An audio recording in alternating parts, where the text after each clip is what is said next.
বেশ, বলুন এই দিকটা, এদিকে পূর্ব দিকটা কোনটা? এই দিকটা পূর্ব দিক, হ্যাঁ ঠিক আছে। তাহলে এই যে পূর্ব হলে ঠিক আছে। তো যাই হোক, তো এই গানগুলো আমরা গাই, এর মধ্যেই সব কথা।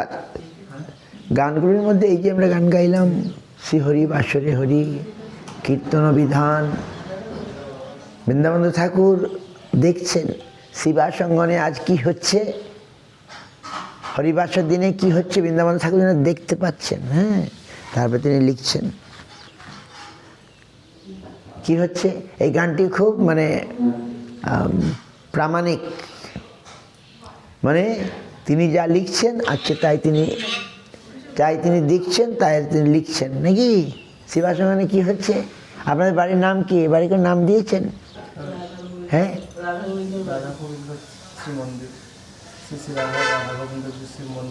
মন্দিরের নাম হচ্ছিল গুরুদেব বাবা। আচ্ছা আচ্ছা, হ্যাঁ বেশ বেশ ঠিক আছে। রাধা গোবিন্দ মন্দির, রাধা গোবিন্দ ভবন, যাই হোক। হ্যাঁ আচ্ছা বেশ। তো আর শিবাস অঙ্গন, শিবাসের বাড়ির নাম হচ্ছে শিবাস অঙ্গন, তাই তো? শিবাস অঙ্গনে মহাপ্রভু বেছে নিয়েছিলেন তার সংকীর্তনের জায়গা নাকি। শিবাস গৃহস্থই ছিলেন নাকি? শিবাস গৃহস্থ ছিলেন, ছিল কি না? শিবাসের পত্নীর নাম মালিনী, তার পুত্র ছিল, শিবাসের শাশুড়ি ছিল। শিবাসের শাশুড়ির ভাগ্য হলো না মহাপ্রভু কীর্তন দেখা। মহাপ্রভুর শিবাস অঙ্গনকে বেছে নিয়েছিলেন, সারা রাত ধরে কীর্তন করতেন, বলতেন যে আমি রাতটা আমাদের কেন নষ্ট হবে, আমরা কীর্তন করবো। 1 বছর শিবাস অঙ্গনে মহাপ্রভু ভক্তবৃন্দ নিয়ে, অন্তরঙ্গ ভক্ত নিয়ে কীর্তন করেছিলেন। আর কীর্তন মানে কি? কীর্তন মানে আনন্দ নাকি। কীর্তন রাস, কীর্তন রাস হয়েছিল। রাস বোঝেন? রাস মানে কি? রাস মানে আনন্দ, রস বর্ষণ, ভগবানের যে রস বর্ষণ করে ভক্ত চিত্তে আনন্দ দান করার নামই হচ্ছে রাস। তো কোন রাস? সংকীর্তন রাস, তাই না? তো আমাদের ঘরকে আমরা যদি বানাই, কি বানাবো? শিবাসঙ্গন আমাদের ঘরে। আর তাহলে মহাপ্রভু এসে এখানে সংকীর্তন করবেন। শিবাসঙ্গনে বলছেন মহাপ্রভু সবসময় থাকেন শিবাস কীর্তনে, শিবাসঙ্গনে। শিবাসঙ্গনে যে কীর্তন হয়, মহাপ্রভু সবসময় থাকে। তাহলে আমাদের ঘরটা করবো শিবাসঙ্গন, আর মহাপ্রভু আসবেন ভক্তবৃন্দ নিয়ে, সেখানে তিনি সংকীর্তন করবেন। আমরাও সেটা দেখবার হয়তো ভাগ্য পেতেও পারি। একদিন কি হয়েছিল, চৈতন্য ভাগবত পড়েন, চৈতন্য ভাগবত পড়বেন, খুব সহজ, সকলে বুঝতে পারে। একদিন মহাপ্রভু শিবাসঙ্গনে কীর্তন আরম্ভ করবেন। আর শিবাসের শাশুড়ির ইচ্ছা হলো আমি একটু দেখব, কিন্তু ভাগ্যে নাই। তিনি তাই ভয়ে ভয়ে ডোল মুড়ি দিয়ে, ডোল বোঝেন? ওই ধান রাখে, যে বাঁশের ধান রাখে গ্রামে, বাঁশের বড় বড়, এত বড় বড়, এর চেয়েও বড় নাকি, এত বড় বড় ঝুড়ি আর কি, ডোল বলে। তো ডোলের ভিতরে লুকিয়েছিলেন যে মহাপ্রভু কীর্তন দেখব। মহাপ্রভু কীর্তন আরম্ভ করেছেন, বলছেন আজ আমি আনন্দ পাচ্ছি না কেন? বাইরে কে লোক কেউ ঢুকেছে কি এখানে? শিবাস না, বাইরে কে ঢুকবে, কেউ নাই। বলে না, তুমি ভালো করে দেখো। শিবাস তখন খুঁজে খুঁজে সেই ডোলটাকে যেই তুলেছে, দেখে শাশুড়ি লুকিয়ে আছে। কি আর কীর্তন দেখবো না, মহাপ্রভু আনন্দ পাচ্ছে না, একবারে শাশুড়িকে বার করে দিয়েছে। কেন? শাশুড়ির ভাগ্যে নাই, শাশুড়ির করা কিছু নাই। তাই আজ মহাপ্রভুর মানে কি জামাইয়ের বাড়িতে মহাপ্রভু কীর্তন করছেন, সেটা দেখার সুযোগ হলো না। আরেকটা ব্রাহ্মণ কুমার, কি নাম? বিপ্র, মানে সে হচ্ছে পয়পানকারী বিপ্র, সে শুধু দুধ খায়, অন্য টন্য কিছু খায় না। তার একদিন ইচ্ছা হলো, সে শিবাসকে বলল, শিবাস পণ্ডিত, আমার বড় ইচ্ছা, মহাপ্রভু তোমার বাড়িতে কীর্তন করছেন, একবার আমি গিয়ে দেখতাম। শিবাস বলে, এই তো ব্রাহ্মণ, শান্তশিষ্ট ভালো মানুষ, খালি দুধ খায় আর কিছু খায় না, দিয়ে তো ওকে অ্যালাউ করলেন আর কি, ঠিক আছে।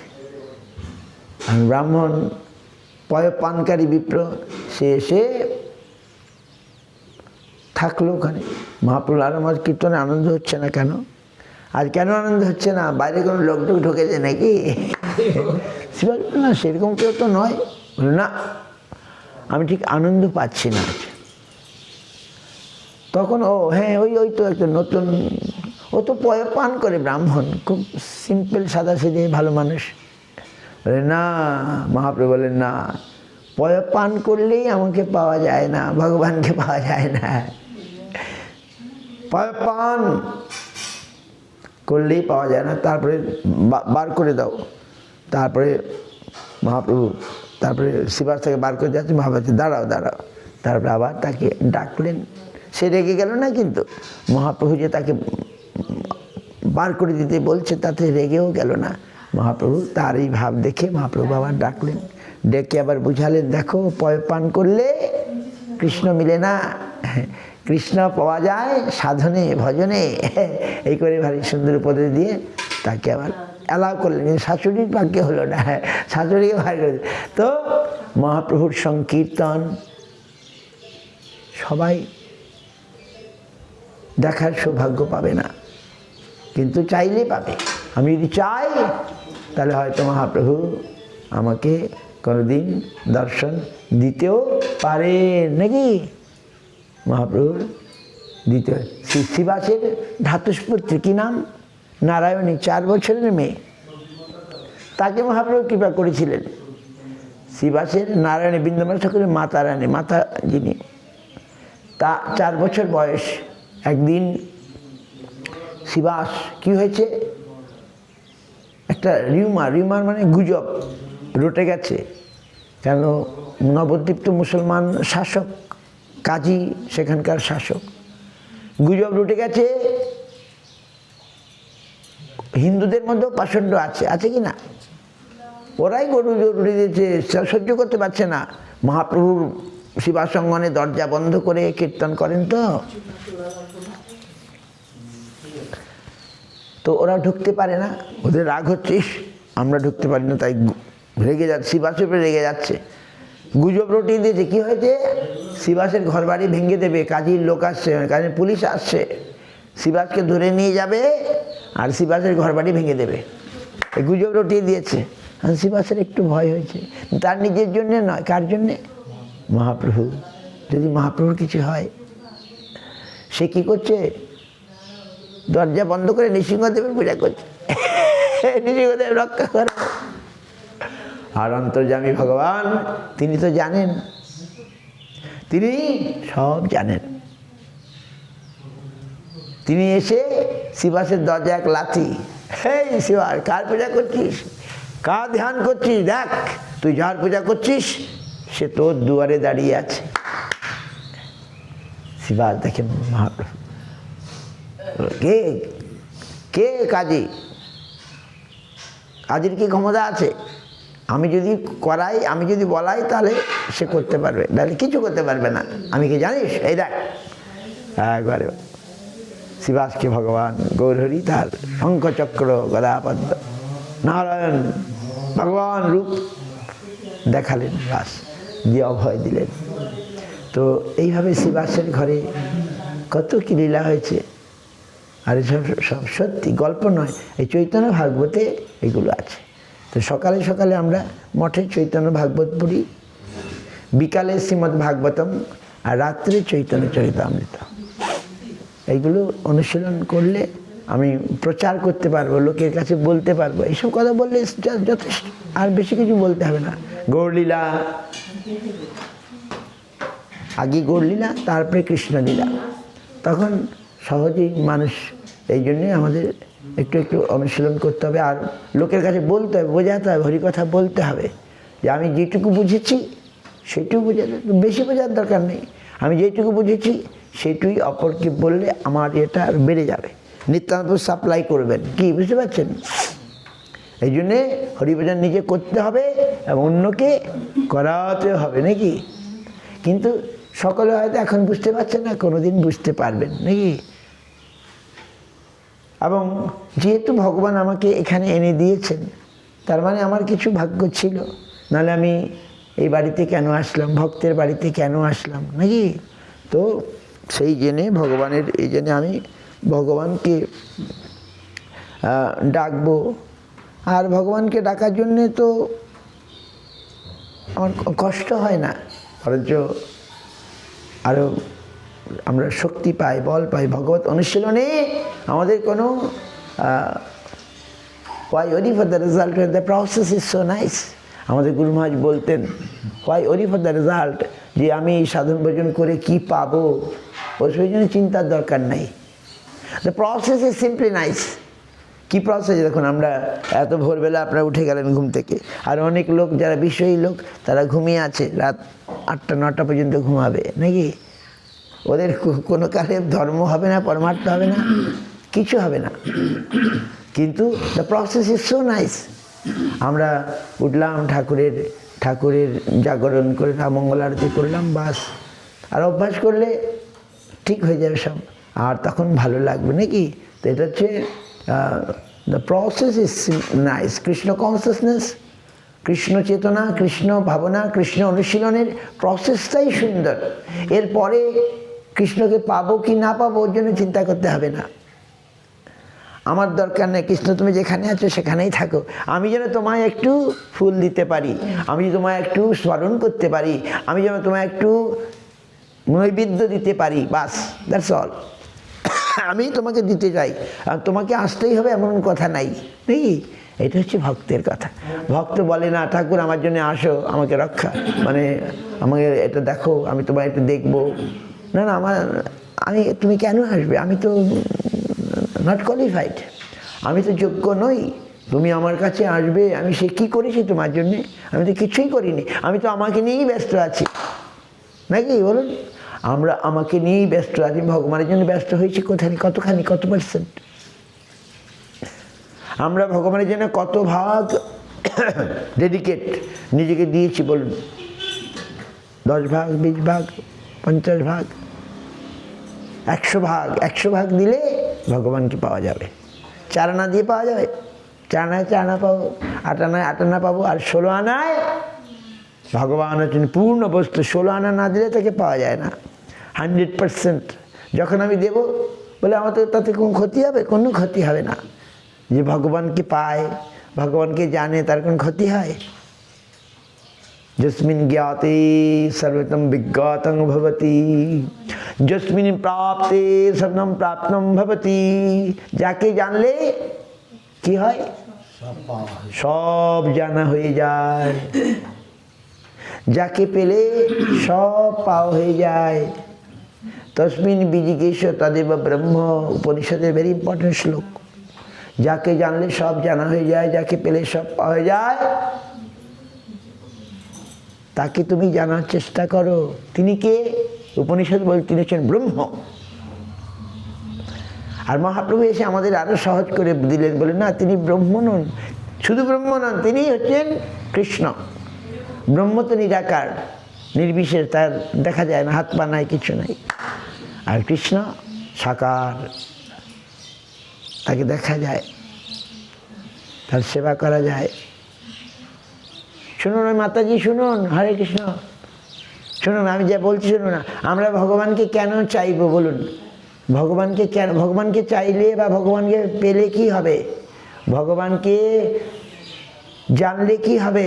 ভগবানকে জানলে সব জানা হয়ে যাবে, ভগবানকে পেলে সব পাওয়া হয়ে যাবে, বুঝতে পারছেন?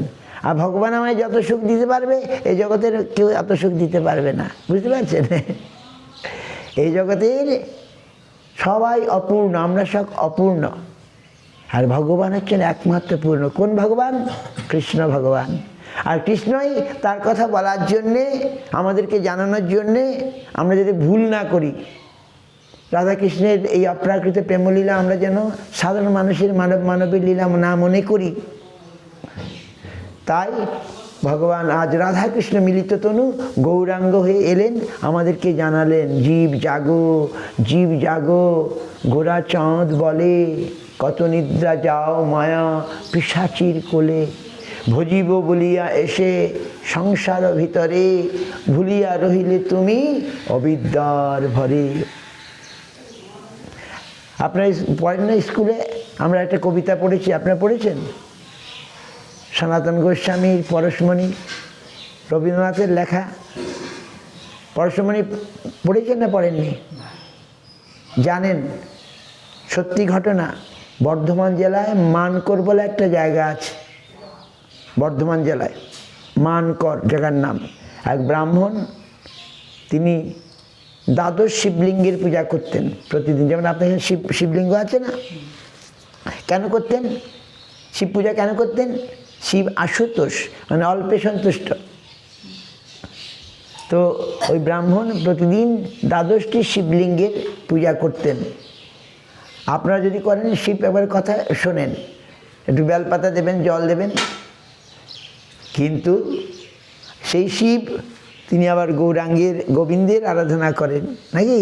তাই আমরা গোবিন্দের আরাধনা করলে আর আলাদা করে শিব, দুর্গা, কালী কারো পুজো করতে হয় না, তারা এমনিই খুশি হয়ে যাবেন। আমরা সময় নষ্ট করবো কেন? আমরা শুধু গোবিন্দের আরাধনা করবো, তাদেরকে শ্রদ্ধা করব। শিব, কালী, দুর্গা সকলকে, বাসন্তী সবাইকে সম্মান করব, কিন্তু পূজা করব গোবিন্দের। বাস, এটা হচ্ছে process. We have to follow the process. জগতের লোক প্রসেস জানে না, আর এই করছে। নরোত্তম দাস ঠাকুর বলে গেছেন, না পুজিবে দেবী দেবা। নরোত্তম ঠাকুর আমাদের গাইডলাইন দিয়ে দিয়েছেন, যদি কৃষ্ণ পূজা করো একমাত্র কৃষ্ণেরই পূজা করতে হবে, অন্য দেবদেবীকে অসম্মান করবে না, কিন্তু পূজা করবে গোবিন্দের, নাকি? তাহলে সব দেবদেবী খুশি। আর এক দেবী পূজা করলো, আরেক দেবী রেগে যাবে, দেখো আমাকে পূজা, মনসা পূজা করলো, তো এবারে দুর্গা, কালী রেগে যাবে, আমার পূজা করলো না, নাকি? ওসব ঝামেলা যাওয়ার কী দরকার? হ্যাঁ, গোবিন্দের পূজা করলে সকলের পূজা হয়ে যায়, নাকি? একলা ঈশ্বর কৃষ্ণ আর সব ভৃত্য, যারে জইছে না চায় সে তৈছে করে নৃত্য।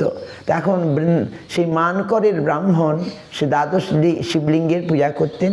একদিন শিবজি মহারাজ স্বপ্নে বলেন, হে ব্রাহ্মণ, তোমার কী চাই বলো। তিনি সন্তুষ্ট। সে প্রতিদিন জল দেয়, বেলপাতা দেয়, তারপরে সে ফুল দেয়, কি বলে, শিবের যে প্রিয় বস্তু এগুলো দেয়, বেল দেয়। শিব খুশি হয়ে বলেন, কী চাই ব্রাহ্মণ বলো। আশুতুষ্ট, অল্পে সন্তুষ্ট। এখন দেবদেবী যারা আরাধনা করে বেশিরভাগ সকাম ভক্তি, মানে কিছু পাওয়ার জন্যে পূজা করে। যারা শিব, দুর্গা, কালী পূজা করে তাদের জন্যে নয়, আমার জন্য, নিজের জন্য পূজা করে। ও আমি তোমার বেলপাতা দিচ্ছি, ফুল দিচ্ছি, আমাকে তুমি ধন দেবে, জন দেবে, পুত্র দেবে, নাকি? শরীরটা ভালো রাখবে, চাকরি দেবে, অমুক দেবে, তমুক দেবে, পরীক্ষা পাশ করিয়ে দেবে। বেশিরভাগ তাই করে না। যারা দেবদেবী পূজা করে তারা নিজের জন্যে করে, আর যারা কৃষ্ণের পূজা করে, যারা সত্যি সত্যি নিষ্কাম, না আমার কিছু চাই না, তুমি সন্তুষ্ট হও, নাকি? এই হচ্ছে তফাৎ। তা এখন শিবজি মহারাজ তো বৃথা যায় না, দেবদেবী পূজাও বৃথা যায় না। তারা আমাদেরকে এই আমাদের জাগতিক যা কিছু ধন দেবেন, জন দেবেন। ওই যে মায়ের কাছে বলি না, চণ্ডীতে কি বলে, চণ্ডী পাঠের সময় বলে, কি বলে, ধনং দেহি রূপং দেহি যশং দেহি, চণ্ডী পাঠ করে না, আমাকে ধন দাও, জন দাও, রূপ দাও, যশ দাও, ইত্যাদি ইত্যাদি ইত্যাদি আমরা বলি। আর মাগুলো দেয়, মাগুলো দেয়, শিব ঠাকুরও দেয়, মনসা দেয়, কালী দেয়, দুর্গা, এগুলো দেয়। এটা তাদের ডিপার্টমেন্ট, ভগবানই দিয়েছেন। তোমরা এসব দেখো, যারা আমার কাছে আসবে না তাদের তুমি দেখো।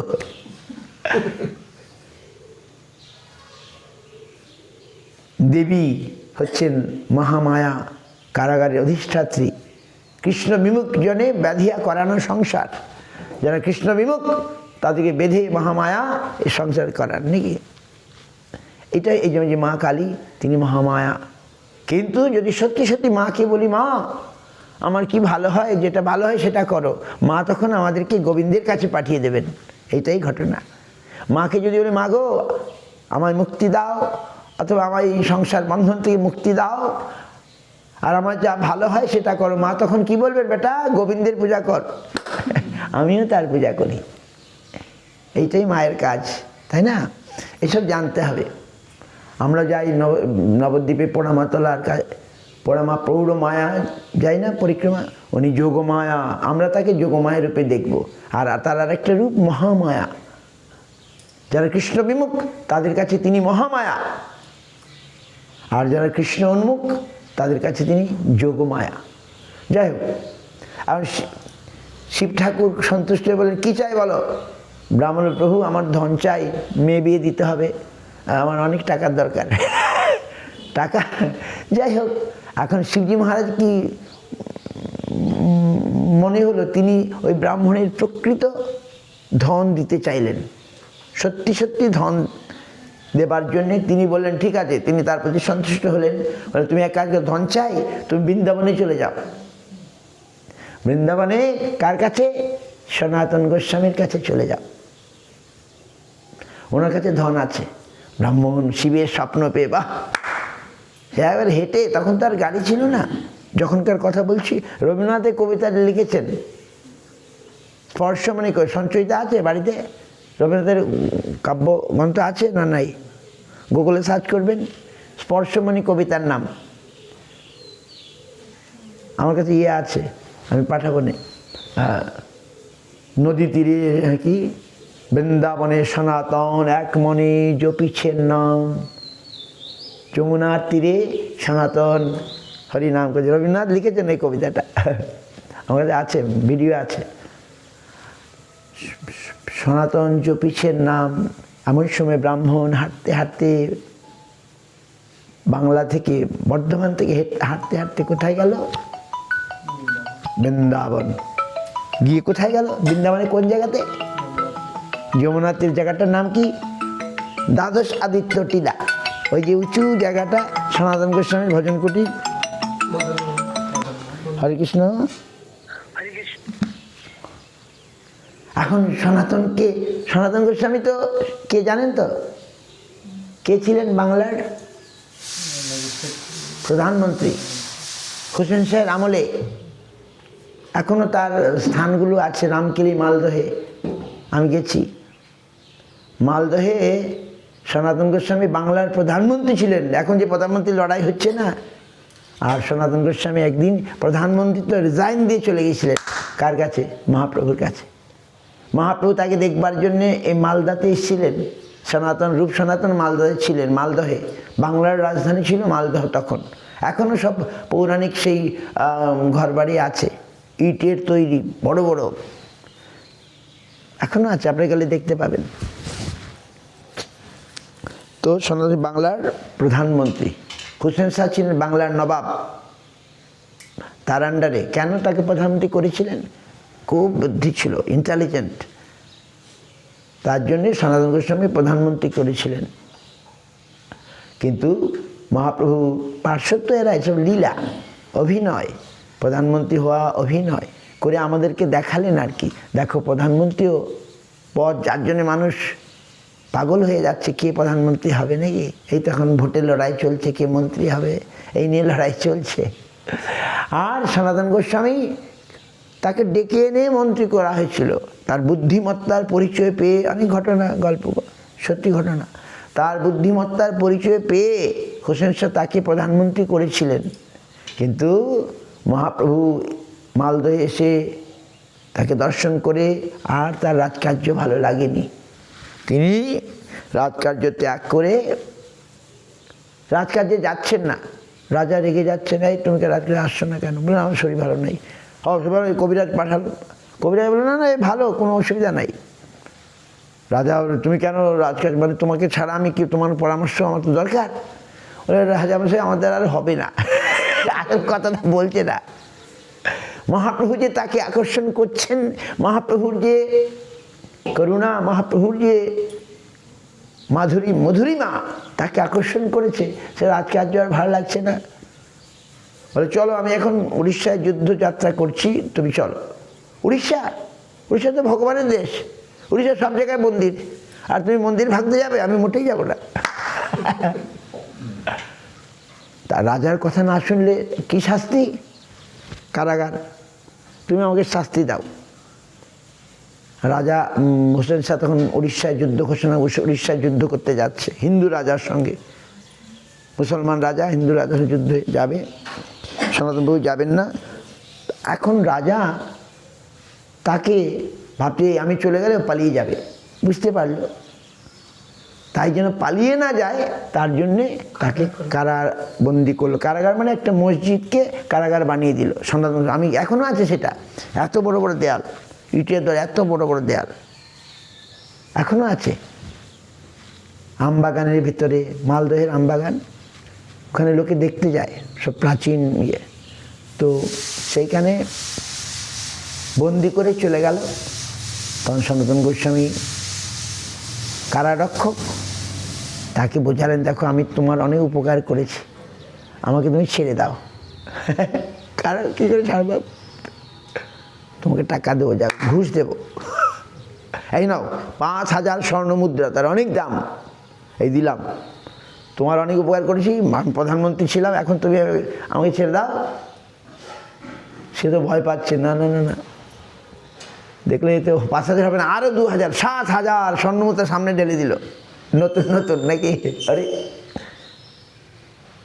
বলে তুমি রাজাকে বলো যে ও সকালবেলা বাহ্য করতে গেছে আর নদীতে ঝাঁপ দিয়ে পড়ে মরে গেছে বোধহয়, দারুকা সহ, মানে কড়া সহ।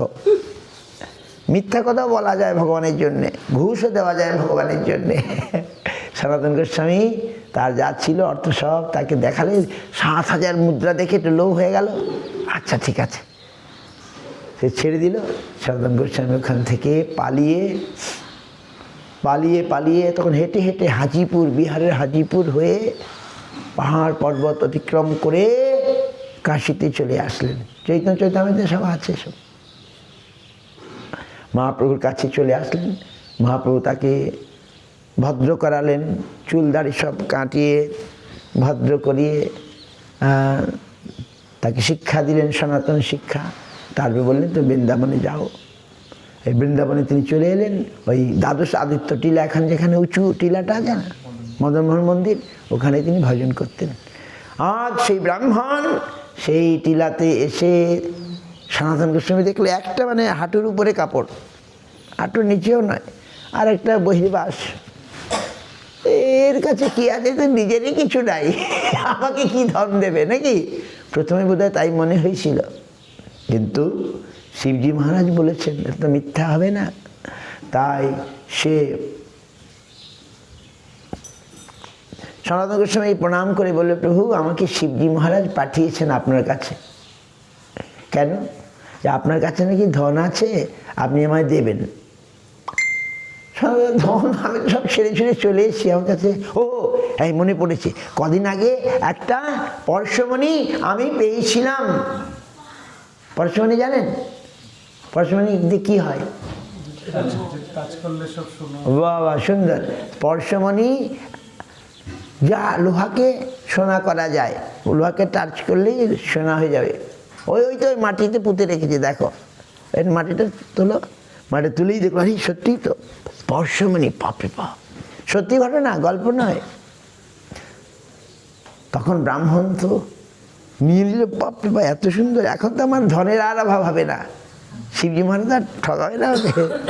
এখন আমার ধনের, আমি সোনার এই লোহার আংটিটা, লোহার বালাটা টাচ করে দেখে নিল, সঙ্গে সঙ্গে সোনা হয়ে গেল। বাপরে বাপ, আমি সোনায় ঘর ভরে ফেলবো, বাপরে বাপ কত সোনা। কিন্তু সনাতন গোস্বামীর দর্শনে ব্রাহ্মণের হঠাৎ একটা মনে প্রশ্ন জাগলো। কি প্রশ্ন জাগলো? কি প্রশ্ন জাগলো? এই বাবাজির কাছে নিশ্চয়ই এর চেয়ে বেশি কিছু আছে, যদি না থাকতো তাহলে আমাকে এই পরশমণিটা মাটি ঢালার মতো কেন দিয়ে দিল? এই প্রশ্নটা জাগলো, কেন জাগলো বলুন তো? সনাতন গোস্বামীর বৈষ্ণব দর্শনে গঙ্গার পরশে হয় পশ্চাতে পাবন, দর্শনে পবিত্র করো এই তোমার গুণ। আমি যখন আমার গুরু মহারাজকে দর্শন করলাম, দর্শনেই আমি ভুলে গেলাম, বাহ এত সুন্দর, আমি তো এত সুন্দর কাউকে দর্শন করিনি জগতে। যখন আমি গুরু মহারাজকে দর্শন করলাম, পিতামাতার চেয়েও সুন্দর, আরে বাবা এত সুন্দর তিনি। গুরু মহারাজকে যখন দর্শন করলাম, পিতামাতার চেয়েও সুন্দর, তার সব কিছুই সুন্দর, তার ভাব সুন্দর, তার রূপ সুন্দর, তার কথা সুন্দর, এভরিথিং সুন্দর, সব কিছুই সুন্দর। বৈষ্ণব যিনি পরম সুন্দর। কেন সুন্দর? বৈষ্ণব সুন্দর কেন বলুন তো, কে বলতে পারে? হোয়াই বৈষ্ণব ইজ সো বিউটিফুল? হোয়াই? বৈষ্ণবের হৃদয় সন্তান Govinda. Because he is worshipping Krishna, who is বা সুন্দর, বিকজ তিনি সুন্দরের উপাসনা করছেন, সুন্দরের আরাধনা করছেন, তাই তিনি সুন্দর। কি আমরা যার আরাধনা করবো তার মতো হয়ে যাবো, হবো কি না বলুন? আমরা যার সঙ্গ করব তার মতো হয়ে যাব। আমি শুনেছি, আমি বলছি না, ভাগবত পাঠক বলছি, স্ত্রী স্বামীকে ভালোবাসে, স্বামী স্ত্রীকে ভালোবাসে, তারপরে কিছুকাল পরে তাদের চেহারা পাল্টে যায়, দুইজনের একটা চেহারার মধ্যে মিল এসে যায়, জানেন তো? ভাগবত পাঠকের মুখে শুনেছি। মানে তারা যে স্বামী সবসময় স্ত্রী চিন্তা করে আর স্ত্রী সবসময় স্বামী চিন্তা করে, তাদের চেহারাটার মধ্যে একটা সিমিলারিটি এসে যায়। বুঝতে পারছেন? You understand what I am saying? A wife love husband and husband like wife, and the thing always, স্বামী স্ত্রী চিন্তা করে আর স্ত্রী স্বামী চিন্তা করে, আর কালে কালে তাদের চেহারাটার মধ্যে একটা সামঞ্জস্য এসে যায়। সেই রকম যারা সুন্দর, মানে ভগবানের চিন্তা করে, ভগবানের আরাধনা করে, তিনি সুন্দর, তাই সেই সৌন্দর্যে তারাও সুন্দর হয়ে যায়। এই জন্যে বৈষ্ণব অতি সুন্দর। জগতের যত সৌন্দর্য আছে তার চেয়ে বেশি সুন্দর কে? বৈষ্ণব। এ দেখুন প্রভুপাদের একটা ছবি দেখুন, আমাদের ছিল স্বামী মহারাজ, 70 বছর বয়স, কিন্তু তাকে দেখে দেখুন কত হিপি, কত ইয়ং ইয়ং হিপি ছেলে মেয়ে সব তার চরণে এসে আকর্ষিত হয়ে গেল। হলো কিনা বলুন? গল্প কিনা? গল্প তো নয়। আমেরিকায় তিনি গেলেন 70 বছরের বয়সে, একজন বৃদ্ধ মানুষ যাকে বলে, কিন্তু কেন তারা অ্যাট্রাক্ট হলো? কেন? তার মধ্যে যে অপার্থিব অপ্রাকৃত সুন্দর বিরাজ করছে। কেন? তিনি সবসময় সুন্দরেরই গান করছেন, সুন্দরেরই ধ্যান করছেন, সুন্দরেরই পূজা করছেন। কোন সুন্দর? অপ্রাকৃত সৌন্দর্য, যে সৌন্দর্য কখনো মলিন হয় না। এই জগতের সৌন্দর্য কতদিন? যতদিন যৌবন ততদিন সুন্দর, তারপরে বার্ধক্য। বাপরে, তখন আর পুছে না। এখন হেমমালিনীকে আমি দেখলাম, এখন আর আগের মতো নাই। হ্যাঁ, হেমমালিনী ভক্ত, জানেন তো, কৃষ্ণ ভক্ত।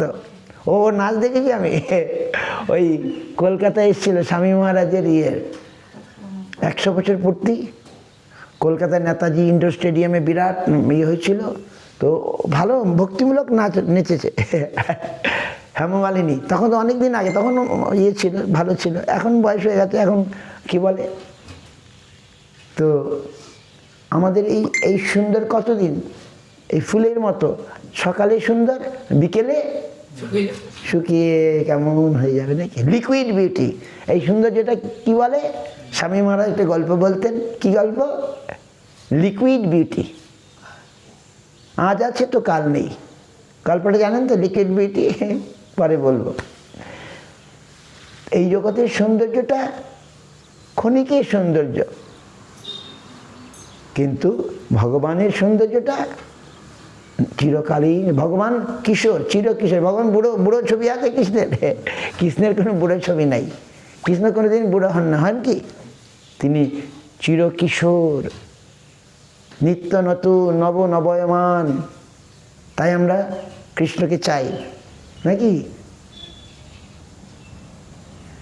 আর কৃষ্ণকে যে দেখে সে আর এই জগতের আর কিছু তার ভালো লাগে না। এখন আপনারা বলবেন তাহলে কৃষ্ণের কাছে চলে গেলে আমরা না, কৃষ্ণই আমাদের সর্বসুখ সর্ব আনন্দ দিতে পারেন, আর কেউ দিতে পারেন না, এই জগতের কেউ দিতে পারে না। কারণ অপূর্ণ বস্তু কী করে পূর্ণতা দেবে বলুন? এই জগতে যারা সব অপূর্ণ, ইনকমপ্লিট, ইনকমপ্লিট কি করে কমপ্লিটের আস্বাদন আমাকে দেবে বলুন? দেন আমরা কি বলে অজ্ঞানতা মায়ার বশে মনে করি এইটাই বোধহয় সুন্দর, এইটাই বোধহয় এইটা হচ্ছে ক্ষণিকের একটা চাকচিক্য। তারপরেই এই জন্যে যারা বুদ্ধিমান তারা নিত্য সৌন্দর্য, নিত্য যে সৌন্দর্য কোনোদিন বিলীন হবে না, মলিন হবে না, সেটা কোন সৌন্দর্য? গোবিন্দ সুন্দরের, ভগবান কৃষ্ণের যে সৌন্দর্য। রাধারানী বলছেন যে আমি এমন সুন্দর আর দেখি নাই, লাখ লাখ যুগ হিয়ে হিয়ে রাখলো তবু হিয়ে জুড়ো না গেল। আর কি বললেন? জনম অবধি হম রূপ নেহারিনু নয়ন না তিরপিত ভেল, লাখ লাখ যুগ হিয়ে হিয়ে রাখলো তবু হিয়ে ঝুরনো না গেল। আমি লাখ লাখ যুগ এত সুন্দর, এত মানে অসমর্থ রূপশ্রী বিস্মাপিত চরাচর। কৃষ্ণের রূপ কেমন? অসম ঊর্ধ্ব, মানে কৃষ্ণের মতো রূপ কারো নেই, কৃষ্ণের চেয়ে বেশি রূপ কারো নেই, কৃষ্ণের সমানও করে নেই। আর বিস্মাপিত সমস্ত চরাচরকে বিস্মিত করে দেন। তাই কৃষ্ণকে পাওয়ার জন্যে সকলে যান, কৃষ্ণকে পাওয়ার জন্যে। দণ্ডকারণ্যে রামনবমী গেল না? রামনবমীতে আমরা রামের কথা বলেছিলাম। দণ্ডকারণ্যে অনেক মুনি ঋষি ছিল, তারা রামচন্দ্র ভগবানকে বলল, রামচন্দ্র তো সুন্দর, সুন্দর কি না, বলে আমরা তোমাকে স্বামী রূপে পেতে চাই। রামচন্দ্র বলে, দেখো এইবার আমার এক পত্নী ব্রত, অনেক পত্নী হবে না। আমার অনেক পত্নী হবে কখন? দাপর যুগে আমি যখন কৃষ্ণরূপে আসবো তখন আমার অনেক পত্নী হবে, তখন তোমরাই হবে আমার পত্নী। যাও, ভগবানকে আমরা যা চাই ভগবান দেন কি না। এই দণ্ডকারণ্যের মুনি ঋষিরা হয়ে গেল গোপী, তারা কৃষ্ণকে পতিরূপে পেয়ে গেল। হ্যাঁ, তাই না? কৃষ্ণ এই যে, কিন্তু এখন বলা হচ্ছে এরা কৃষ্ণের নিত্য স্ত্রী, এরা পরস্ত্রী নয়, গোপীরা পরস্ত্রী নয়। আমরা মনে করি কৃষ্ণ পরস্ত্রী সঙ্গ করছেন, বলেন না, গোপীগণ কৃষ্ণের মানে কি বলে নিত্য স্ত্রী। আর এটা হচ্ছে অভিনয়, এই যে কৃষ্ণলীলা দাপর যুগে এটা হচ্ছে অভিনয়, তাই না? কিছু লীলা মানে আস্বাদনের জন্যে এগুলো লীলা, এগুলো আমরা বুঝতে সময় লাগবে। তো কৃষ্ণের রূপে, কৃষ্ণের গুণে জগৎ মানে আকর্ষিত। তিনি হচ্ছে সর্বসুন্দরের আধার, সর্বসৌন্দর্যের সমাহার, নাকি? ভক্তরা একটা গান গাইছেন না, যদি কি বলে, বন্ধু সঙ্গে যদি থাকে রঙ্গ পরিহাস, না যাইও না চাইও সখা মথুরায় কেশতীর্থ ঘাটের সকাশ। কেন? অরূপ নয়নে হেরে কেহ নাই ঘরে ফেরে। কৃষ্ণের ওই রূপ যে দেখবে সে আর কোনোদিন এই জগতের কোনো রূপে আর সে মুগ্ধ হবে না, নাকি? বলে না, সেটি আমাদের চরম প্রাপ্তি। কৃষ্ণকে পাওয়াই হচ্ছে আমাদের কি বলে সর্বশ্রেষ্ঠ প্রাপ্তি। কৃষ্ণ প্রাপ্তি হচ্ছে সর্বশ্রেষ্ঠ। এই জগতে আমরা কিছু পাচ্ছি, নো ডাউট, আমরা এই জগতে ভগবানেরই, সব ভগবানেরই দেওয়া। এই জগৎটা হচ্ছে কি, কোন জগৎ জানেন? পারভার্টেড রিফ্লেকশন, ইংরেজিতে বলে পারভার্টেড রিফ্লেকশন, বিকৃত প্রতিচ্ছবি। ওই জগতের, কৃষ্ণের যে জগৎ, সেই জগতের বিকৃত প্রতিচ্ছবি। এই জগৎটা তো আকাশ থেকে আসে নাই, কৃষ্ণেরই জগৎ। এই জগৎটাও কৃষ্ণেরই জগৎ, আমরা সকলেই কৃষ্ণেরই। We are all belongs to Krishna. আমরা কৃষ্ণের বাইরে কেউ নেই, কিন্তু দুর্ভাগ্য আমরা কৃষ্ণকে জানি না। এই যে ব্যাপারটা আমরা জানি না, তো আমরা এখন এই জগৎটা হচ্ছে পারভার্টেড রিফ্লেকশন, মানে বিকৃত প্রতিচ্ছবি।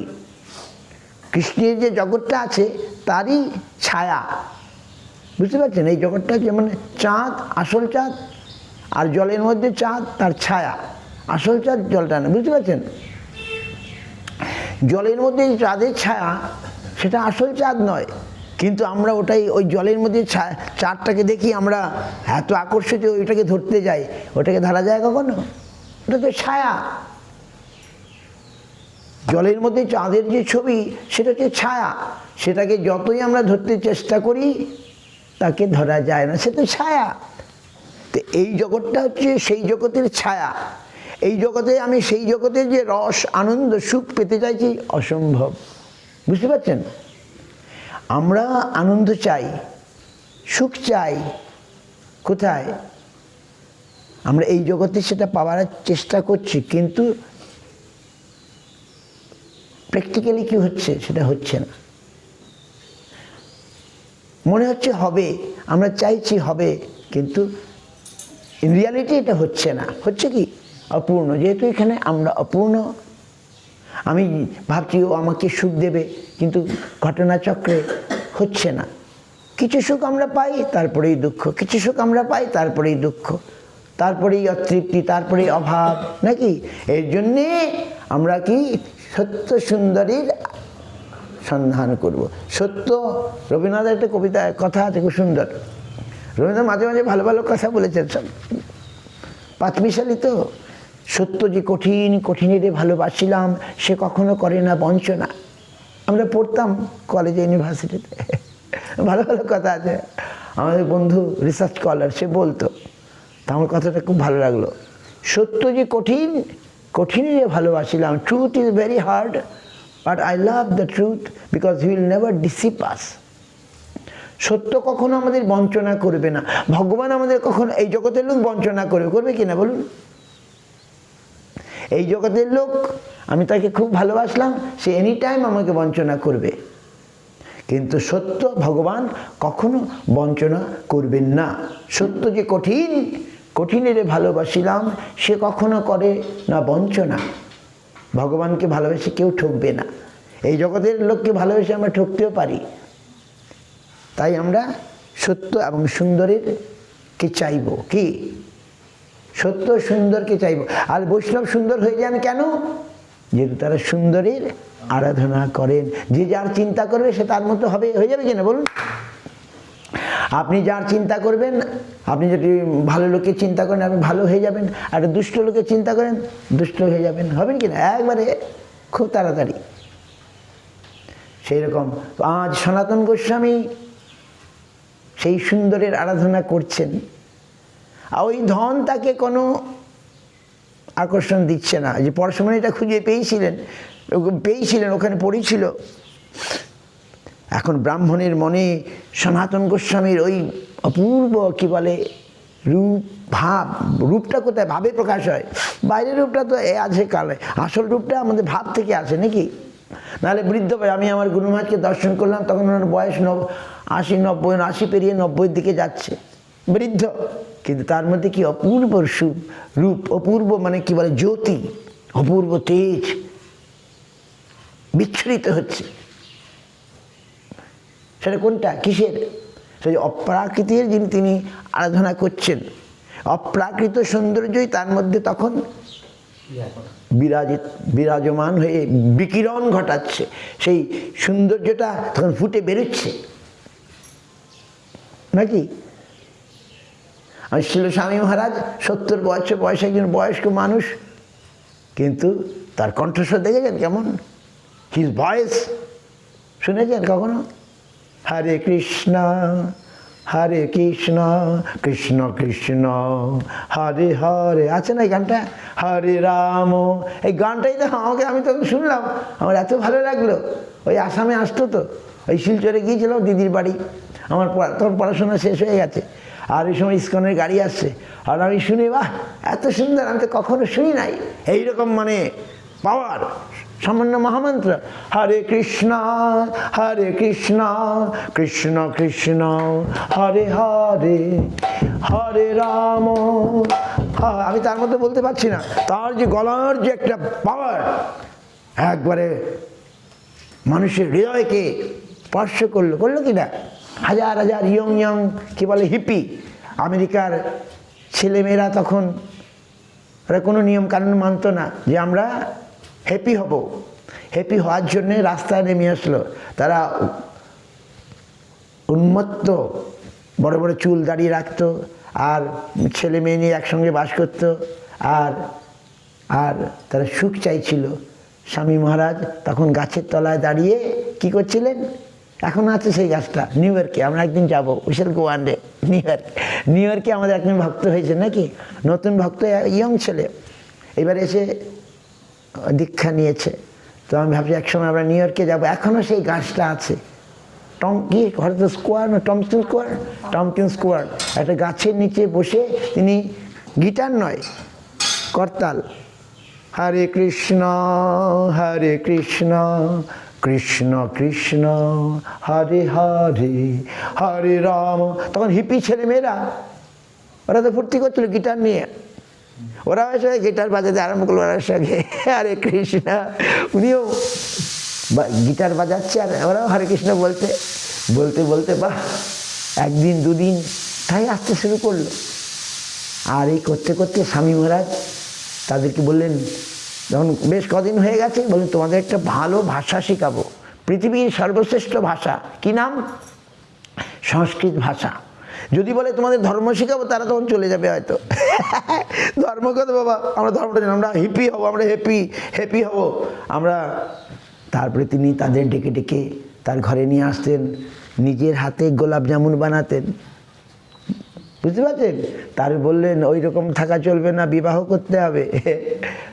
ওখানে তো আর ওইসব ছিল না, এখনও আছে লিভ টুগেদার নাকি?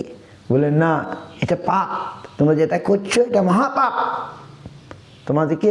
তিনি নিজে তাদের বিবাহ দিলেন, ওই ছেলে মেয়েগুলোকে বিবাহ দিলেন।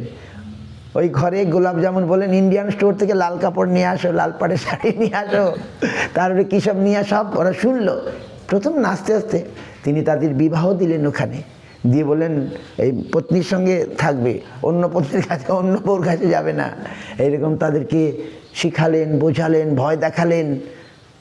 আজকে তারা তখন গুরু হয়ে গেছে। এখন এই সাহেবরা গুরু হয়ে দীক্ষা দিচ্ছে আমাদের বাঙাল হিন্দুদেরকে, স্বামী মহারাজের কৃপাতে। তো তারাও এগিয়ে আসলো, তারা স্বামী মহারাজ বয়স্ক মানুষ, বৃদ্ধ ঠাকুরদাদার মতো নাকি বয়স, তার কথা তারা শুনলো। তার তো তেজ আছে, পাওয়ার আছে। আর মিষ্টি করে তিনি যজ্ঞ করতেন, ওই এরকম ফ্ল্যাটের মধ্যে যজ্ঞের ধোঁয়া হয়ে যেত।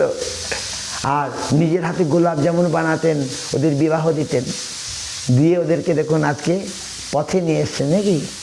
ওই দেশের যে কালচার, সেই কালচার নষ্ট করে দিয়ে তাদেরকে আমাদের যে বৈদিক কালচার তিনি শিক্ষা দিলেন। বৈদিক culture, you have to learn this বৈদিক কালচার।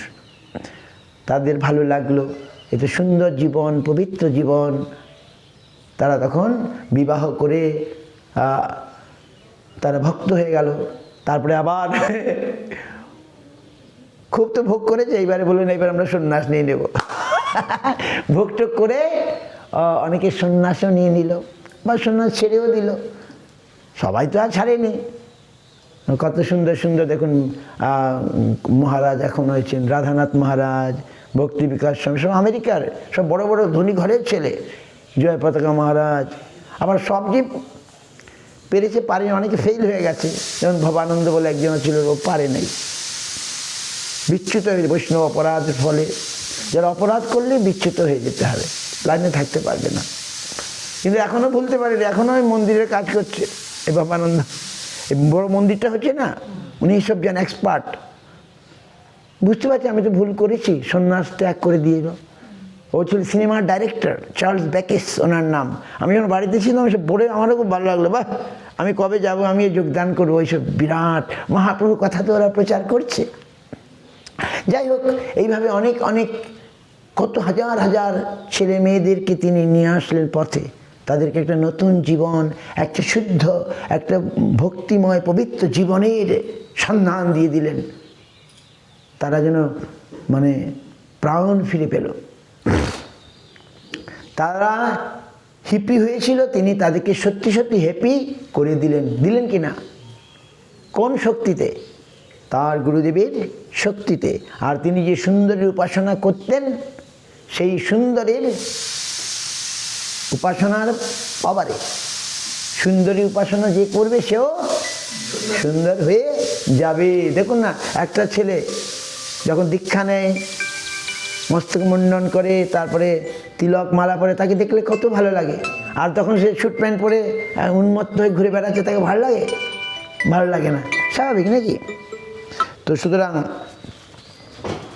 তো আজ সেই ব্রাহ্মণ সেই স্পর্শমণিটা পেয়ে আমার ভাবছে নিশ্চয়ই বাবাজির কাছে বেশি কিছু আছে, তাই না?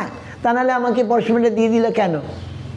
কারো কাছে যদি কোটি টাকা থাকে তাহলে 1 লক্ষ টাকা তার কাছে কিছু না, বা 10 টাকা তার কাছে কিছু না, সে দিতেই পারে,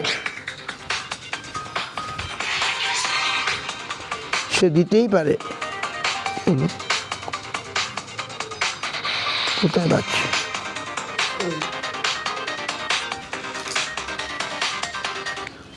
আচ্ছা, সে দিতেই পারে, পারে কি না? তার সনাতন গোস্বামী তো অপ্রাকৃত ধনের অধিকারী হয়ে গেছেন অলরেডি, নাকি? মহাপ্রভুর করুণা তিনি লাভ করেছেন, তিনি এক মনে নদী তীরে বসে হরিনাম করছেন। এবারে ব্রাহ্মণ এসে বলছে, প্রভু আপনার কাছে নিশ্চয়ই এর চেয়ে বেশি কিছু আছে, তা নাহলে আপনি এটা দিলেন কেন? সনাতন বলছে, হ্যাঁ আছে বই কি, আছে। ও আছে, তাহলে আমাকে সেটা দেবেন না? হ্যাঁ দেব, সেটাও দেব, তবে একটা শর্ত আছে। কি শর্ত? কি শর্ত? ওই স্পর্শমণিটা যমুনার জলে ফেলে দিলে, তোমাকে ফেলে দিয়ে আসো, আমি তোমায় দিয়ে দেবো, যাও। ব্রাহ্মণ বলল, ভাবলে এ তো সনাতন স্বামী আমার ঠকাবে না, এতে অলরেডি দেখতে পেয়েছে যে তিনি স্পর্শমণিটাকে মাটির ঢেলার মতো দিয়ে দিয়েছেন, ইনি তো আমাকে চিটিং করবে না। তাহলে তখন ব্রাহ্মণ সেই যমুনাতে স্পর্শমণিটা ফেলে দিল, স্নান করে আসলো। আমরা শুনেছি পরবর্তীকালে শাহজাহান বোধহয় একটা হাতির, তখন শাহজাহান ওখানে দিল্লির বা আগ্রার মসনদে ছিল, সে মথুরা বা বৃন্দাবন তো ওর ওদের আন্ডারে, মুসলিম কারাজাদের আন্ডারে, তারা একটা হাতির পায়ে শিকল বেঁধে নামিয়েছিল ওই পরশুমণিটা খোঁজার জন্যে। পরশুমণিটা পাওয়া যায়নি, হাতির শিকলের কিছু অংশ সোনা হয়ে গেছিল, বুঝতে পারছেন?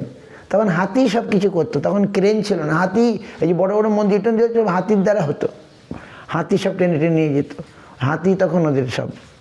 তো কিন্তু পরশুমণিটা পাওয়া যায় না, গুরু মহারাজের মুখে শোনা এই কথাটা, পরশুমণি আর পাওয়া যায়নি। কিন্তু ওই চেনটা, লোহার চেনটা, শিকলটা কিছু কিছু সোনা হয়ে গেছিল। তারপরে কি হলো, তিনি ব্রাহ্মণ স্নান করে আসলো, সনাতন গোস্বামী কি দিলেন, কি ধন দিলেন? হরে কৃষ্ণ হরে কৃষ্ণ কৃষ্ণ কৃষ্ণ হরে হরে, হরে রাম হরে রাম রাম রাম হরে হরে, হরে কৃষ্ণ হরে কৃষ্ণ কৃষ্ণ কৃষ্ণ হরে হরে, হরে রাম হরে রাম রাম রাম হরে হরে, হরে কৃষ্ণ হরে কৃষ্ণ কৃষ্ণ কৃষ্ণ হরে হরে, হরে রাম হরে রাম রাম রাম হরে হরে, হরে কৃষ্ণ হরে কৃষ্ণ কৃষ্ণ কৃষ্ণ হরে হরে, হরে রাম হরে রাম রাম রাম হরে হরি বল হরি বল হরি বল হরি বল হরি বল হরি বল হরি বল।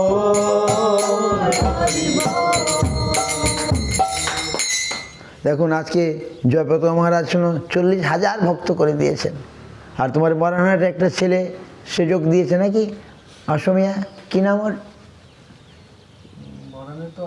মহারানার ছেলেটা যে ডিব্রুগড়ের ইনচার্জ, যদুপতি প্রভু। ও কেমন আছে উনি? ভালো আছে। ভালো আছে কি না? তাহলে দেখুন মরানেরই ছেলে, মহারানীর ছেলে, আমাদের পাড়ারই। তারপরে পারেনি আর এখন এখন তাহলে কোথায় আছে? ডিব্রুগড় সেক্টরের ইনচার্জ উনি। ইনচার্জ। আর শিক্ষিত না? হ্যাঁ, উনি এমকম করেন। কম বা দেখুন, তাহলে তিনি কিসেতে আকৃষ্ট হলেন? কৃষ্ণ।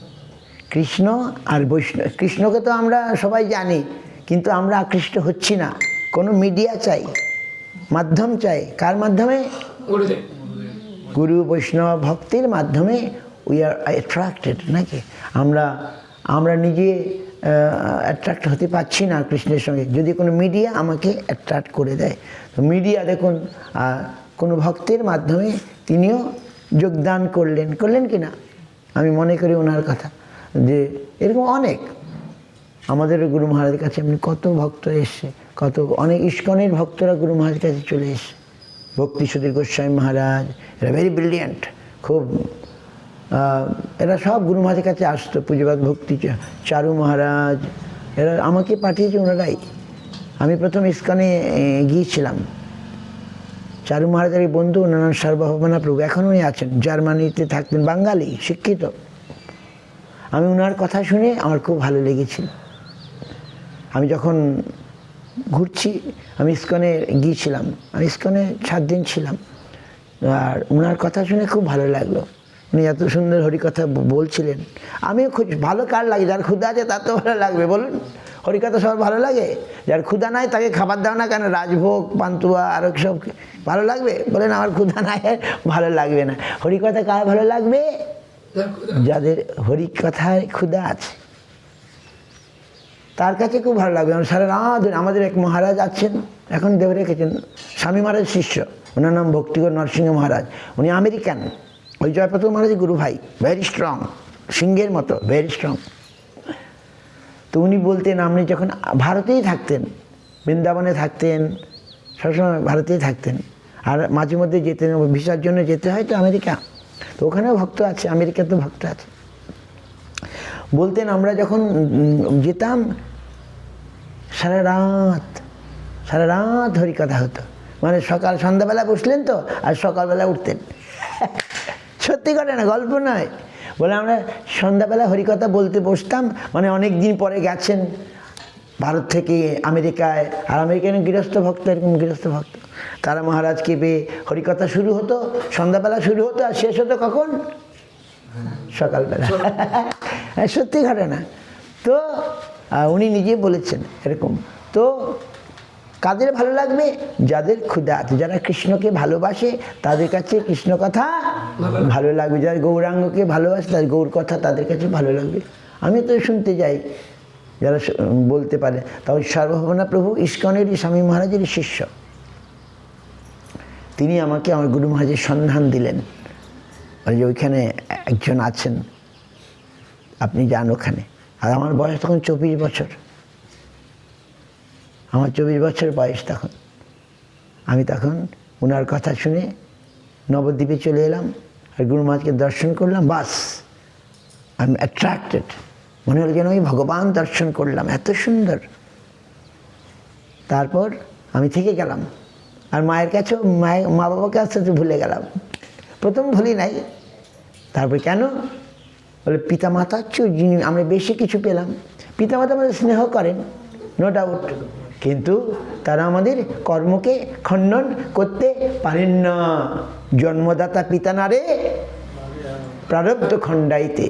আমাদের যে কর্ম, যে কর্মের জন্য আমি দুঃখ কষ্ট পাচ্ছি, পিতামাতা সেটা খণ্ডন করতে পারেন না। ভক্ত পিতামাতা কিছুটা পারেন। ভক্ত পিতামাতা আমাদেরকে সদ্গুরুর কাছে পাঠিয়ে দেন, নাকি? সদ্গুরুদেব পারেন, আমি তার পাবার আছে। সদ্গুরুদেব কি করেন? আমাদেরকে কৃষ্ণ সেবায় লাগিয়ে দেন। জগতের পিতামাতার চেয়েও ওরা বেশি স্নেহ। কেন? তারা আমাদেরকে কৃষ্ণ সেবায় যেই লাগিয়ে দেবেন, আমি যখন কৃষ্ণ সেবায় লেগে যাব, অমনি কর্মটর্ম সব শেষ হয়ে যাবে। তখন আমি নিত্য আনন্দ, নিত্য সুখের সন্ধান। তাহলে আমরা কি বঞ্চিত হই? বলে কেউ সাধু হয়ে গেল বা আমাদের কাঙ্গাল করে দিল না, সে নিজেও সুখী হবে, অপরকেও সুখী করার চেষ্টা করবে, নাকি? এই তো, সে কাউকে ঠগাবে না, কাউকে বঞ্চনা করবে না, সুতরাং আমরা সেই সাধুর অনুগমন করব, অনুসরণ করব, তাহলে আমাদের জীবনটা ভালো যাবে। হরিভজন করলে কি হবে? জনম ভালো যাবে, এই জীবনটাই ভালো যাবে। আর যারা হরিভজন করবে না, এই জীবনটাই ভালো যাবে না। এবার লিখে রাখুন, হরিভজন করলে এই জীবনটা ভালো যাবে। কেন ভালো যাবে? ওই আমার যে কর্ম আছে, আমি ভালো থাকতে চাইলেও কর্ম আমাকে ভালো থাকতে দেবে না। বলুন, এই কর্মটাকে খণ্ডন করার কোনো ওষুধ বাজারে নাই। আমার কর্ম খণ্ডন করা যায় কিসের দ্বারা? একমাত্র কৃষ্ণ অনুশীলনের দ্বারা, কৃষ্ণ নামের দ্বারা, কৃষ্ণ সেবার দ্বারা, কৃষ্ণ ভজনের দ্বারা। সেটা কে করতে পারেন? একমাত্র পরমার্থ গুরুদেব পারেন। তিনি আমাকে লাগিয়ে দেবেন, লাগিয়ে দিয়েছেন, লাগিয়ে দিতে পারেন, নাকি আর কেউ পারে না। তখন এই জন্যে বলেন জনকাধিক বৎসল স্নিগ্ধ পদং প্রণমামি সদা প্রভু পাদপদম কৃপয়া হরি কীর্তন মূর্তিধরং। গুরু মহারাজ তার গুরুদেবকে দর্শন করলেন, বলে এইরকম এত সুন্দর, অতি কোমল কাঞ্চন দীর্ঘতনু তনু নিন্দিত হে মমি নলমদম। গুরু মহারাজ বলছেন, আমি আমার গুরুদেবকে দেখলাম, তিনি এত সুন্দর, অতি কোমল কাঞ্চন দীর্ঘতনু, মানে সোনার মতো তার শরীরটা। কাঞ্চন মানে কি? সোনা। আর কোমল, সোনাটা যদি নরম নরম হয় তাহলে আরও সুন্দর হবে কি না? অতি কোমল, সোনাটা মানে গলা গলা, তাহলে আরও সুন্দর হবে। তো তিনি তার গুরুদেবকে বলছেন, তিনি অতি কোমল কাঞ্চন দীর্ঘতনু, তো দীর্ঘ মানে দীর্ঘতনু, তনু নিন্দিত হেম মৃণাল মদম। মৃণাল বোঝেন? মৃণাল মানে কি? পদ্মের যে নালটা মৃণাল বলে। পদ্মের যে নাল, ওটা নাকি খুব সুন্দর। আপনারা দেখেছেন পদ্মের নাল? জলপদ্ম যদি লাগান তবে দেখতে পাবেন। আমাদের মঠে আছে জলপদ্ম, এখানে স্থলপদ্ম দেখি, জলপদ্ম কম। জলপদ্মের যে মৃণালটা, সে মৃণালটা নাকি খুব সুন্দর। গুরু মহারাজ বলছেন, অতি কোমল কাঞ্চন দীর্ঘ তনু তনু নিন্দিত হে মমি নল মদম। মদনের যে সৌন্দর্য, তার চেয়েও সুন্দর। মদন বোঝেন তো? কিউপিড, যেটা সবচেয়ে বেশি আমাদেরকে আকর্ষণ করে। কেন? তার অতি এত সৌন্দর্য জগৎকে পাগল করে ছেড়ে দেয়, নাকি? বলছেন প্রভুপাদের সৌন্দর্য তার চেয়েও বেশি। প্রভুপাদের সুন্দর, তিনি তার গুরুদেবকে দেখে এই কথা প্রকাশ করেছেন, যে লিখেছেন। আর কি লিখেছেন? বলছেন তার যে মূর্তিটা, কীর্তন মূর্তি, কৃপয়া হরি কীর্তন মূর্তিধরং। প্রভুপাদের মূর্তিটা হরিকীর্তন মূর্তি। তিনি নাচছেন না, কিন্তু তার গমনটাই নৃত্য। প্রভুপাদ দেখি নেভার ডান্স ইন দ্য সংকীর্তন। ভক্তিচন্দ্র সরস্বতী ঠাকুর কখনো আমাদের মতো পাগলের মতো নাচতেন না। আমরা কি করি? পাগলের মতো নাচি না। ওই মতুয়া সম্প্রদায় আছে না, একটা মতুয়া, ইনাদের দেশে, এরা পাগলের মতো নাচে। তখন বলছে ব্যাঙ্গের মতো নাচ নাকি ভগবান পাওয়া যায়? তো আমরাও নাচি, কিন্তু প্রভুপাদ নাকি নাচতেন না, কিন্তু তার চলাটাই নৃত্য। তিনি হেঁটে যেতেন সে হাতির মতো। হাতির হাঁটা হচ্ছে সবচেয়ে সুন্দর, নাকি? হাতি যে হাঁটে, ওই যে হাতির হাঁটা সবচেয়ে সুন্দর। আপনার সময় হয়ে যায় না তো, আমার বলবেন আবার, কাজে যেতে হবে না। সুতরাং তো তিনি হয়ে কীর্তন মূর্তি ধারণ করেছিলেন। আর তার যে স্নেহ, আজকে তো সকালে জলখাবার নাই, নাই তো? না, না পারলে আপনারা খাবেন, আমরা খাই না। আমরা 12টা পর্যন্ত উপবাস থাকবো, তারপরে 12টার পরে আমরা অনুকল্প করব, তাই তো? বাজার করা হয়নি আজকে, সানডে বলে সানডে বাজার বসেছে। ঠিক আছে, ঠিক আছে। বাজার কিছু আনতে হবে। হ্যাঁ অবশ্যই। আমি এখানে শেষ, এখন আমাদের সকালে প্রোগ্রাম এখানে শেষ। আবার আমাদের প্রোগ্রাম তাহলে কখন হবে? রাত্রে এখানে আসবে ভক্তরা? ভক্তরা সব সন্ধ্যা 6টায় আসবে। ঠিক আছে, তাহলে রাত্রে আবার হরিকথা হবে, তাই তো? বেশ, হ্যাঁ, খুব ভালো। আমাদের খুব আনন্দ হচ্ছে। আপনাদের অল্প লোক হলেও আপনারা শুনতে চাইছেন, তো মানে আমরা কৃষ্ণ ভজন করে কেউ ঠকবো না, এটাই বলতে চাইছি। অনেক বেশি ধন পাওয়া যাবে, কৃষ্ণকে পেলে সব পাওয়া হয়ে যাবে। আর কৃষ্ণ কোনোদিন আমাদের ছেড়ে যাবেন না। এই জগতের লোক ছেড়ে চলে যায় নাকি?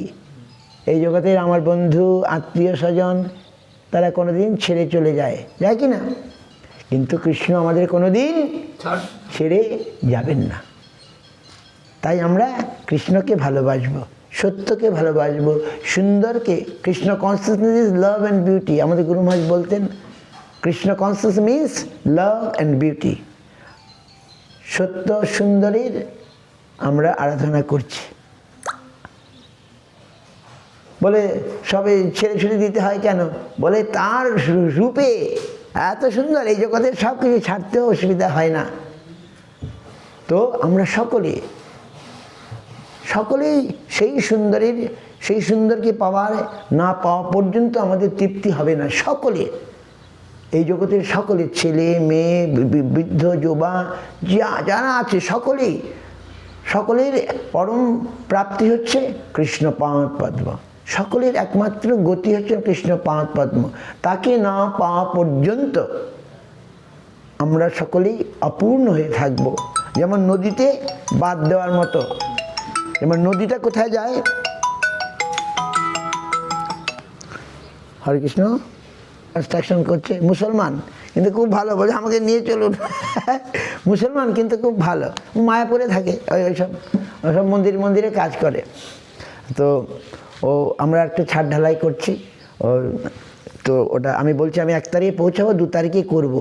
কেননা এরকম প্রায় 3000 স্কোয়ার ফিট, এরকম আপনাদের মানে আমাদের তো জায়গা নেই, আপনারা দেখেছেন তো। ওই তো মায়ের এবার গিয়েছিলেন, অল্প জায়গা। তো এখন বাঙালিদের তো আমি জায়গা দিতে পারি না, বিদেশিদেরকেই ঘরগুলো দিয়ে দিই। বিদেশি ভক্তরা দূর থেকে আসে, বাঙালিরা সব প্যান্ডেলে থাকে। তো এখন আরও কিছু ঘর বানাচ্ছি যাতে, তো আমি চলে এলাম বলে কাজটা বন্ধ আছে। আর তো ফোন করেছি, যাই হোক, তো কী বললাম, তো সুতরাং আমরা সকলে মিলে সেই সুন্দরীর আরাধনা করব। গৌর প্রেমানন্দে হরি হরি।